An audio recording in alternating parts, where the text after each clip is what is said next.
Bonjour à tous. On entend dire que jamais notre monde n'aurait été aussi imprévisible qu'en ce moment.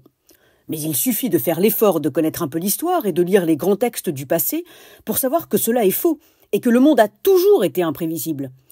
La question à se poser est plutôt la suivante. Pourquoi l'imprévisibilité du monde nous gêne-t-elle toujours autant et surtout, comment y répondre intelligemment ?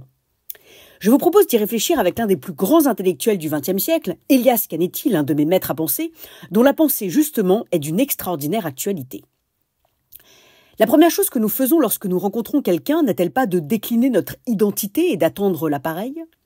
Une angoisse liée à une situation archaïque, selon les mots d'Elias Canetti. C'est le contact hésitant avec la proie. Qui es-tu ? Peut-on te manger ? L'animal, toujours en quête de nourriture, touche et flaire tout ce qu'il trouve. Proie ou prédateur ? Vas-tu me manger ou vais-je te manger ? Elias Canetti parle des êtres humains, mais cette angoisse identitaire touche aussi les entreprises.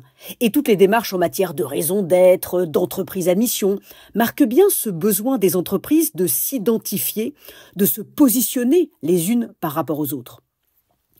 Elias Canetti parle des êtres humains, mais cette angoisse identitaire touche aussi les pays. Et c'est bien tout ce qui est en jeu en ce moment dans la guerre commerciale. Qui est le grenier du monde ? Qui est l'usine du monde ? Qui est la première puissance économique du monde ? Les États-Unis, la Chine, l'Europe, tout le monde s'interroge, se positionne, se repositionne, se met en quête de son identité. Tu es la proie ou tu es le prédateur ? Vais-je te manger ou vas-tu me manger ? Cependant, face à l'imprévisibilité, la pire réaction serait celle consistant à confondre le provisoire et le définitif. Lors de la crise sanitaire, par exemple, un certain nombre d'entreprises, dans un effet d'entraînement aussi absurde que celui des consommateurs faisant des réserves de papier toilette et de paquets de pâtes, ont décidé de renoncer définitivement à leur bureau physique, prenant le confinement pour une vérité définitive.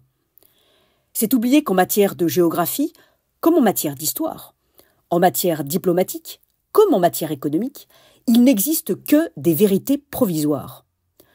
Cela signifie que dans un monde imprévisible, il va nous falloir apprendre à être plus imprévisible que l'imprévisibilité.